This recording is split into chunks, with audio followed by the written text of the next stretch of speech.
सेवानाम साई बंदे, अलग है साई पूजा। सेवानाम साई बंदे, अलग है साई पूजा। हर जीवों में साई बसा है, हर जीवों में साई बसा है, कोई न लागे दूजा। अलग है साई पूजा, अलग है साई पूजा। सेवानाम साई बंदे, अलग है साई पूजा।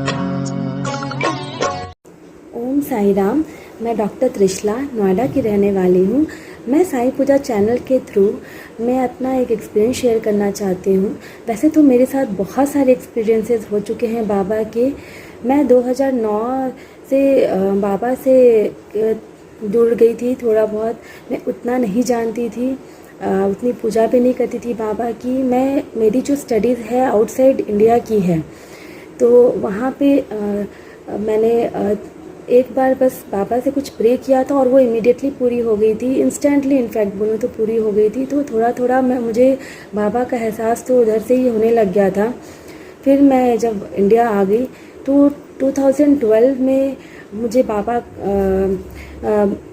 के 2011 में मुझे बाबा के 9 गुरुवार के व्रत का पता चला मेरी फ्रेंड्स के थ्रू, और उनके मिरेकल्स की पता चली। फिर धीरे धीरे मैंने भी वो व्रत करना शुरू किया, और मैं ऐसे धीरे धीरे बाबा के साथ जुड़ती चली गई। इवन मुझे जो साई सच्चरित्र बुक भी बड़ी अनोखी तरीके से मुझे मिली, जो कि मुझे लगता है बाबा ने ही मुझ तक पहुंचाया। उसकी एक अलग एक्सपीरियंसेस है, बहुत सारे एक्सपीरियंसेस हैं। और मैं महापरायण ग्रुप 691 स्वाति साई ग्रुप से जुड़ी हूँ 2019 से, जुलाई 24 जुलाई 2019 से जुड़ी हूँ। और स्तवन मंजरी नित्य परायण ग्रुप में भी हूँ, और एक अखंड नाम जाप ग्रुप होता है बाबा का हर थर्सडे को, उसमें भी हूँ। तो ये सब, इन सभी में जोड़ने वाले तो बाबा ही हैं, और हर चीज़ के मेरे पास अलग अलग एक्सपीरियंसेस हैं।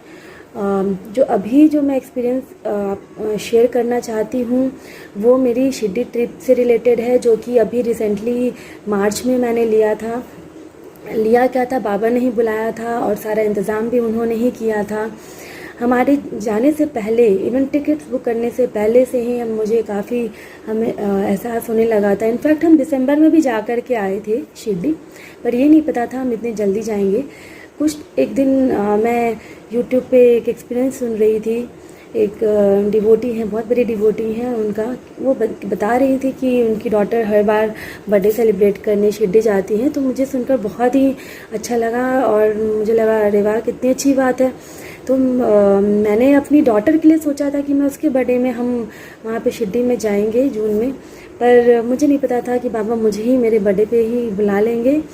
तो हमने टिकट्स देखना शुरू किया। एक्चुअली शिरडी उस समय जो शिरडी की डायरेक्ट फ़्लाइट थी वो काफ़ी महंगी थी।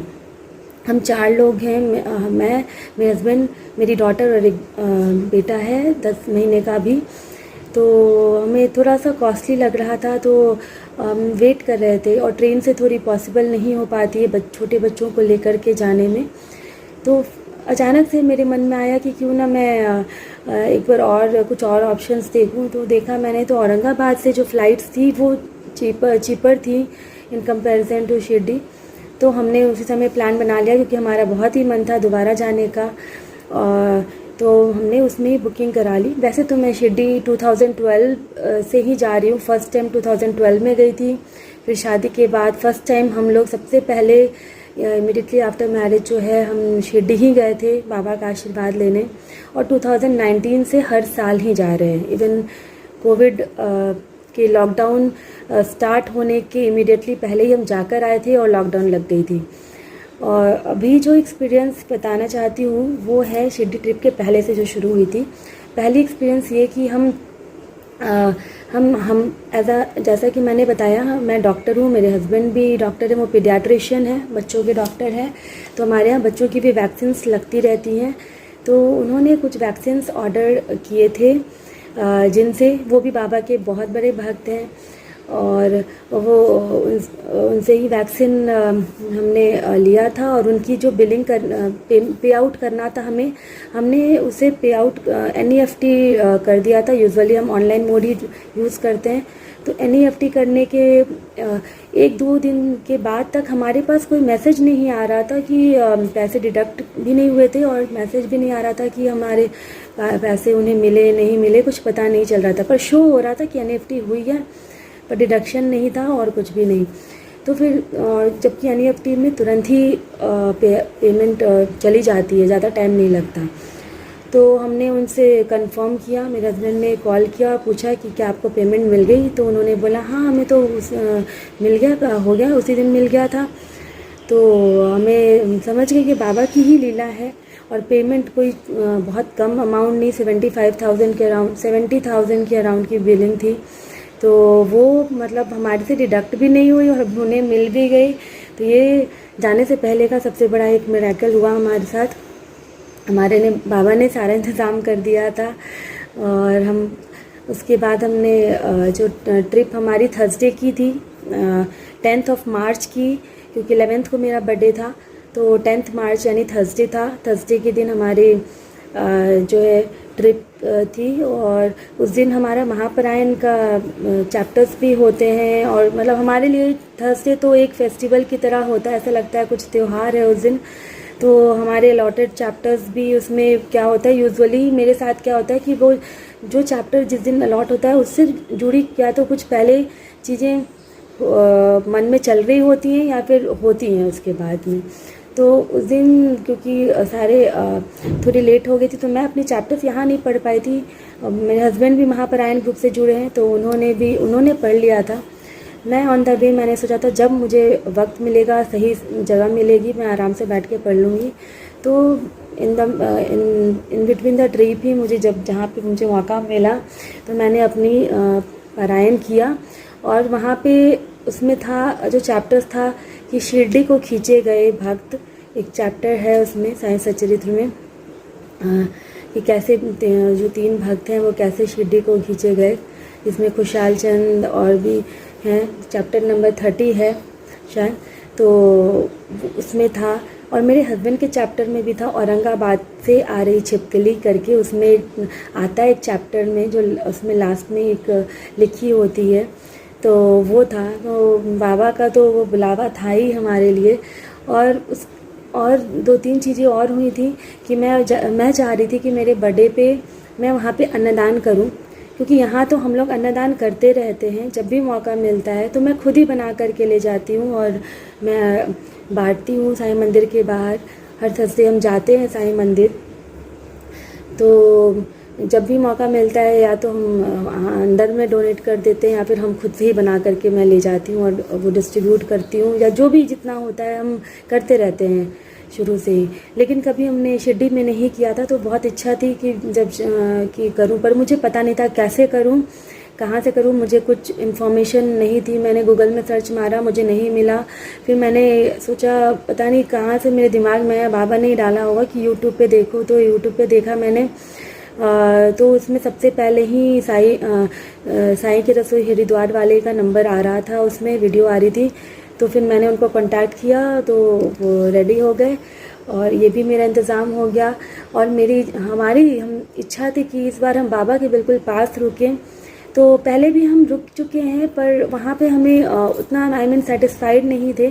तो हम कुछ ढूंढ रहे थे कि बिल्कुल पास में हो, जहाँ हम तुरंत आना जाना हो सके और अच्छा भी हो। तो फिर वो भी हमें सडनली, पता नहीं, ये कमेंट बॉक्स में नीचे में किसी ने उस होटल का नाम लिखा था और नंबर भी दिया हुआ था। ऐसा कभी मेरा सडनली ध्यान नहीं गया। तो साईं सूरज पैलेस का नाम लिखा था वहाँ पे, जो कि द्वारका माई के पास में ही है बिल्कुल। तो हम लोग तो बहुत एक्साइटेड थे कि इस बार बिल्कुल बाबा के पास जा रहे हैं और जब मन करेगा हम बाबा के दर्शन करने जा सकते हैं। तो इस तरह से हम लोग सब कुछ प्लान करके हम शिरडी पहुंच गए। थर्सडे को नाइट में पहुंचे थे, तो पालकी हमारी मिस हो गई थी, हम थोड़ी लेट पहुंचे थे उस दिन की। तो 11th को मॉर्निंग में हाँ, एक और चीज़ हुई कि हम जब पहुँचे हम बहुत टायर्ड थे, लेकिन हमें कोई थकावट नहीं महसूस हो रही थी। हम सोए और सुबह में मतलब 1:30-2 बजे के आसपास ही हमारी नींद खुल गई। ऐसा लगा हमने पता नहीं कितना सो लिया हो और कोई टायर्डनेस फील नहीं हो रही थी, वरना ऐसा होता नहीं है हमारे साथ कि हम थके हों और इतनी जल्दी नींद खुल जाए और सब कुछ आराम से हो। फिर हम उठे तो हमने देखा कि अभी तो बहुत जल्दी है, फिर हम थोड़ी देर और रेस्ट किया हमने। फिर हमारी 4:45 में फाइनली फिर से मतलब ऐसा लग रहा था कि बाबा खुद ही जगा रहे हो हमें बार बार। फिर हम गए, हमने द्वारका माई में ही सुबह की काकर आरती अटेंड की, क्योंकि उस समय तक हमें पता नहीं था कि समाधि मंदिर में भी काकर आरती अलाउड हो गई है जाना। हमारे पास पासेस थे, दर्शन पासेस, पर इसका पता नहीं था। तो उसके बाद हमारी दर्शन उसके आरती अटेंड की, उसके बाद हम उधर से दर्शन के लिए ही चले गए। और दर्शन भी हमारे क्योंकि हमारा बेबी था 9 मंथ का है, जो बेबी बॉय है उसके पीछे भी बहुत बड़ा एक्सपीरियंस है, वो भी बाबा ने ही दिया है हमें। बहुत बड़ा एक्सपीरियंस है वो भी, वो नेक्स्ट टाइम मैं बताऊंगी। तो इन्फेंट्स के लिए अभी वो खुल गई थी उस टाइम पे शिरडी में, कि अलाउड कर रहे थे, सीनियर सिटीजन से अलग एंट्री थी, तो हम उसके थ्रू, पास की ज़रूरत नहीं पड़ी, हम उसके थ्रू ही अंदर दर्शन के लिए चले गए। तो हम यूजुअली चरण की तरफ से जाते हैं दर्शन करने के लिए। उस दिन हम उधर ही से गए, लेकिन पता नहीं ऐसी मैंने जब देखा लोग बीच में खड़े हैं काफ़ी देर तक, वहाँ पे प्रणाम भी कर रहे हैं, ऐसे खड़े हैं, बैठे भी हैं कभी कुछ लोग, तो मेरी इच्छा हुई कि बीच में आना था। तो क्या हुआ कि हम दोपहर में फिर से दर्शन के लिए गए। तो जब अंदर पहुँचे तो हमारे पास कोई ऑप्शन नहीं था ना जाने का, हमारे पास सिर्फ एक ही ऑप्शन था कि हम बीच में ही जाएं। तो हम बीच में ही हम पहुंच गए सीधे बाबा के पास, थोड़ी देर बैठे भी खड़े भी रहे। मतलब काफ़ी अच्छा, मतलब वो एक छोटी सी विश थी, बाबा ने वो पूरी कर दी। तो वहाँ पे हमने दर्शन बहुत ही अच्छे से किए। फिर जब निकल रही थी तो जब हम नीम के पेड़ के पास आए परिक्रमा करने के लिए, तो वहाँ पे मेरी इच्छा हुई कि काश बहुत तेज़ हवा आती और ढेर सारे नीम के पत्ते नीचे गिरते और मैं उठा लेती उसको, ऐसा मन में आया था। तो उसी दिन हमारी शाम की अन्नदान का भी था, हमने फिक्स किया हुआ था। तो जब हम शाम को इवनिंग आरती के लिए, हम धूप आरती के लिए हम अंदर चले गए समाधि मंदिर में। और आरती के टाइम पे जब हम गए तो हमारे पास दर्शन पासेस थे, तो इसलिए हम थोड़ा पीछे ही बैठना था हमें।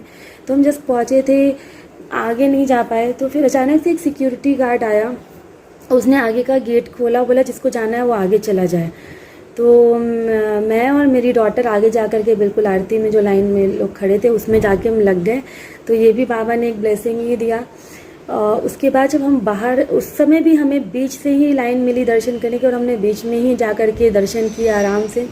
फिर जब हम बाहर निकले, जैसे ही नीम के पेड़ के पास हम आए, गुरु स्थान के पास, फिर से परिक्रमा के लिए, अचानक से वेदर जो है बहुत तेज़ आंधी आई, बहुत तेज़ मतलब आंधी आई और बहुत सारे नीम के पत्ते गिरने लग गए। तो हमने उसे उठाया, मैंने संभाल के रखा है उसे। तो वो मतलब बाबा जैसे कहा, पढ़ा है हमने कि बाबा के हाथ में ही सब कुछ है। वो पहले साहिब सचरित में भी लिखा है कि वो आंधी तूफान को रोक भी देते थे। तो वो चीज़ भी मैंने उस दिन महसूस किया कि मैंने तो दोपहर में इच्छा करी थी कि ऐसा हो कुछ, और शाम में बाबा ने दिखा दिया और मतलब वही हुआ। ये कोइंसिडेंस नहीं हो सकता है, इतना बड़ा कोइंसिडेंस नहीं है, तो बाबा की लीला थी। ये भी एक बहुत बड़ा मिरेकल हुआ। फिर बारिश होने लग गई, फिर हम पहुंच गए अन्नदान के लिए, लेकिन बारिश होने के कारण हमें रुकना पड़ा। मुझे नहीं पता था कि साईं पूजा चैनल से पूजा जी भी वो भी आने वाली हैं अन्नदान के लिए, लेकिन उस समय पता चला कि वो भी आ रहे हैं। तो हम काफ़ी देर तक अंदर रुके ही रहे, बहुत अच्छा लगा उनसे मिल करके।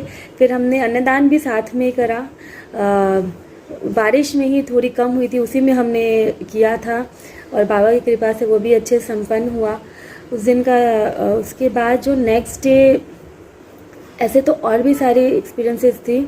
उस दिन पूजा जी ने से बात होते वक्त मैंने बताया था कि मेरा बर्थडे है, तो उन्होंने बोला था वो मुझे कुछ देना चाहते हैं।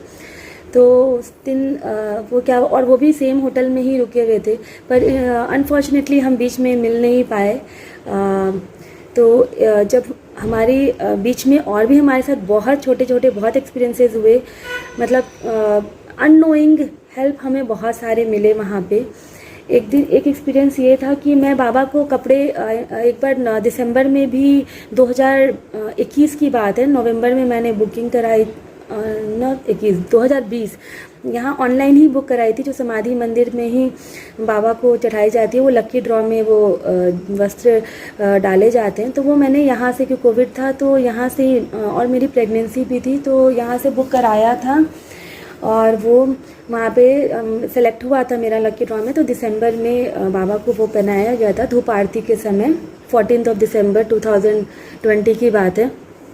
तो इस बार मेरी इच्छा थी कि मैं खुद से बाबा के लिए खुद अपने हाथ से ही वहाँ पे दूँ। तो कपड़े हमने, वस्त्र जो है, जब मैं ख़रीदने के लिए गई तो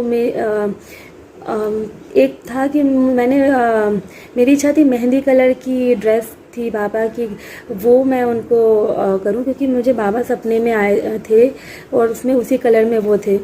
तो मैंने मेरे हस्बैंड से पूछा, पर उनकी इच्छा थी कि वो ग्रीन कलर, थोड़ी सी वो भी ग्रीन, मेहंदी भी ग्रीन होती है और ग्रीन कलर के ही वस्त्र जो हैं उनको पसंद था। तो मैंने सोचा चलो उनकी ही इच्छा पूरी कर दें। तो मैंने वो ग्रीन कलर का ही ड्रेस लेकर के वो जाकर मैंने वहाँ पे जमा कर दिया उस दिन आफ्टरनून में।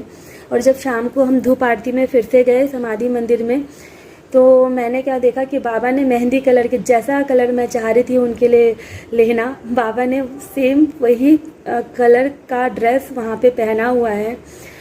तो वहाँ मतलब ऐसा, मतलब बाबा ने ऐसा फील कराया। मैंने अपने हस्बैंड की इच्छा का सोचा, तो बाबा ने मेरी इच्छा का भी मान रखा।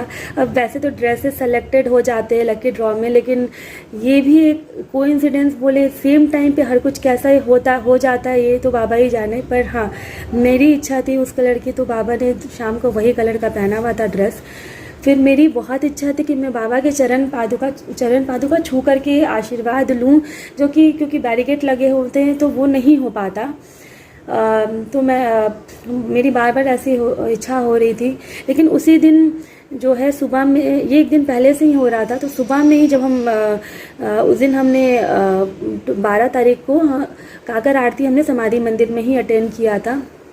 तो जब हम बाहर निकल रहे थे आरती करके, तो वहाँ पे एक रूम है जहाँ पे बाबा के पहनाए हुए वस्त्र रखे जाते हैं और जिन्हें लेना होता है वो ले सकते हैं। ये मुझे पता नहीं था कि वही वस्त्र है। तो हमने देखा एक डिवोटी थी, वो काफ़ी प्यार से उन्होंने एक बाबा के वस्त्र को लगा के रखा हुआ था अपने सीने से। तो मुझे लगा कि क्या है, तो मैं अंदर गई पूछने, तो हमें पता चला ये बाबा के वही वस्त्र है जो अंदर उनको पहनाए जाते हैं। तो मैं सोचा कि ये तो इससे वो हमने ले लिया। हाँ, लेना पड़ता है, 250 रुपीज़ का था, पर वो कुछ मायने नहीं रहता, बाबा को ओढ़ाया हुआ था, वही बहुत बड़ी बात थी। तो समाधि पे जो ओढ़ाई गई थी वो वस्त्र हमें मिल गई। और तो शाम को जब मैं फिर से इच्छा हुई थी, फिर मेरे मन से एक आवाज़ आई कि मैंने तुम्हें सुनहरा शेला देना चाहता हूँ और तुम क्या। तो मुझे लगा कि हाँ, बाबा ने तो पूरा आशीर्वाद ही दे दिया है, तो हमको ज़रूरी नहीं है कि हम उनके चरण पादुका को वहाँ पे नहीं छू पा रहे, पर हम वहाँ पे टच करके प्रणाम कर रहे हैं, उनसे प्रार्थना कर रहे हैं। उनको हमारा बाबा का कहना था कि एक नमस्कार भी अगर श्रद्धा से करो तो भी वो स्वीकार कर लेते हैं। तो उन्होंने हमें तो समाधि पे चढ़ी हुई वस्त्र ही मिल गई थी, जिन्हें हम जब चाहे प्रणाम कर सकते हैं। तो हम इसका मतलब इसके लिए अफसोस क्यों करना कि हम क्यों नहीं कर पा रहे। ये तो ये मेरी मन की जो दुविधा थी उसी समय दूर हो गई। फिर ऐसे हमारा वो दिन निकल गया। फिर 13 को जो थी वहाँ पे शिरडी यात्रा जो समारोह शिरडी परिक्रमा दिवस मनाया जा रहा था 13 तारीख को। तो वो भी हमने सुबह की काकर आरती अटेंड करके जब हम समाधि मंदिर से निकले, तो वो भी हमने थोड़ा बहुत अटेंड किया, देखा। और पालकी के भी दर्शन हो गए, जो हमारा थर्सडे को मिस हो गया था। मुझे अफसोस था कि हमने पालकी के दर्शन नहीं किए, तो वो भी हमने वहाँ पे हमें मौका मिला कि हम पालकी में प्रणाम भी किया, हमने आशीर्वाद भी लिया और दर्शन हो गए बड़े अच्छे से। तो ये भी बाबा की कृपा है। और उस दिन ही हमारी रिटर्निंग भी थी। सुबह में मेरी एक इच्छा हो रही थी, मैं वहाँ पे गन्ने का जूस बहुत देख रही थी, तो लेकिन हम थोड़ी हाइजीनिक पर्पस से हम नहीं ले रहे थे। कोविड का भी थोड़ा था, बच्चे भी थे साथ में। तो मैंने अपने हस्बैंड को बोला था कि क्या डिस्पोजेबल में नहीं ले सकते, पर हमने एट एनी हाउ हमने लिया नहीं वो। तो जब हम फिर से बाबा के वस्त्र लेने के लिए गए, वहाँ पे साईं बाबा आर्ट गैलरी है, वहाँ पे गए, तो अचानक से मैं बैठी हुई थी और मेरे हस्बैंड के पेट में थोड़ा दर्द हो रहा था एसिडिटी की वजह से। तो फिर भी हम वस्त्र लेके, क्योंकि हमें उसी दिन निकलना भी था आफ्टरनून में, तो वहाँ पे भैया अचानक से वो ढेर सारे ग्लासेस में कुछ लेकर के आए, डिस्पोजेबल ग्लासेस में। तो हमें लगा कि चाय वाय ना हो, तो मेरे हस्बैंड ने पूछा क्या है, तो और मैं दूर में बैठी थी, मुझे नहीं पता था, पर उन्होंने लेके पी लिया। फिर मेरे पास भी आया, तो मैंने बोला क्या है, तो पता चला वो गन्ने का जूस था। तो बाबा ने इतनी छोटी सी ये इच्छा थी, वो भी वहाँ पे निकलते निकलते पूरी की। तो वो भी डिस्पोजेबल में था, जैसा कि मैं सुबह बोल रही थी। तो बाबा ने तो बहुत छोटे छोटे भी और भी बहुत सारे अनुभव हैं, पर हाँ ये सब मैं बता रही हूँ। और एक था कि मैं निकलते समय समाधि मंदिर में, जिस दिन हमें आना था 13 को, तो मैं बाबा से काफ़ी देर तक मैं साइड में खड़े होकर बात करी थी और कोई मुझे हटा भी नहीं रहा था। जहाँ बाबा निकलते वक्त जो वहीं पे गेट के अंदर में ही खड़ी होकर मैं काफ़ी देर तक बाबा से बात कर रही थी। तो मैंने इस बाबा को एक चीज़ बोली थी कि बाबा इस बार आपको हमारे साथ चलना है। हालांकि पिछले बार दिसंबर में भी गए थे, तब भी बाबा हमारे साथ इस रूप में आए थे और हम ट्रेन से आए थे। तो ये पूरे सीट पे सो कर के आए थे। उस सीट का जो पैसेंजर था वो दूसरी जगह सो रहा था और वो आया भी नहीं था। तो सुबह में हमने देखा बाबा आराम से सो कर के हमारे साथ आए। लेकिन इस बार पता नहीं मेरे मन में था कि बाबा हमारे साथ जाए। वहाँ से बोला मैंने कि इस बार तो आपको हमारे साथ चलना होगा। और फिर हम लोग आ गए और हम द्वारका माई के पास ही कुछ ले रहे थे। हम वहाँ पे साईं पूजा जी हैं, वो हमें मिल गई। वहाँ पे पीछे से मैंने आवाज़ लगाई तो मैंने देखा वो बता रही थी कि वो मुझे ढूंढ रही थी। उन्होंने जैसा कि बोला था कि वो मुझे देना चाहती हैं बर्थडे में, वो मुझे उन्होंने बोला कि वो देना चाहती हैं। तो फिर वो मुझे ले गए अपने साथ। फिर उन्होंने मुझे बाबा का स्वरूप दिया है। ये ग्रीन कलर के जो ड्रेस में है बाबा, वो है, वो आशीर्वाद देते हुए वाले। तो इसके पीछे भी मैं बताऊं कि हम लोग वहाँ सोच रहे थे कि हमारे पास स्वरूप तो बाबा के बहुत सारे हैं, लेकिन हमारे पास कोई फ़िलहाल में शिरडी से कोई स्वरूप नहीं था और आशीर्वाद देने वाला। क्योंकि मेरे जाने से काफ़ी पहले से इच्छा थी कि हमारे पास स्वरूप है लेकिन आशीर्वाद वाला कोई स्वरूप नहीं है और शिरडी से नहीं है। तो फिर हमने सोचा कि हमारे पास स्वरूप, हमारी क्लिनिक है वो भी बाबा की देन है, उसमें भी हमने बाबा का स्वरूप रखा हुआ है, घर पे भी है। क्योंकि हमारे तो करता धरता ही ये है, हमारा सब कुछ ये चला रहे हैं। मैं तो इनको हेड ऑफ़ द फैमिली मानती हूँ बाबा को। मैं कुछ भी बोलती हूँ हक से बोलती हूँ इनको और ये हमारी सुनते हैं। तो जब उन्होंने मुझे ये दिया तो मैं बहुत इमोशनल हो गई, क्योंकि मैं सुबह बाद में मैंने ये रियलाइज़ किया कि बाबा को तो मैंने बोला था कि आपको मेरे साथ चलना है और वो मेरे साथ आए। उन्होंने पूजा जी के थ्रू उन्होंने मेरे साथ आए। I am very thankful to Pooja दीदी कि उन्होंने मुझे इतना बड़ा उपहार दिया। मतलब बाबा को वहाँ से मतलब दिया, मैं क्या बोलूँ, आई कांट एक्सप्रेस। जो कि ये सब करने वाले सब बाबा ही हैं। जो भी होता है उनकी ही इच्छा से होता है और उनके लिए कुछ भी इम्पॉसिबल नहीं है।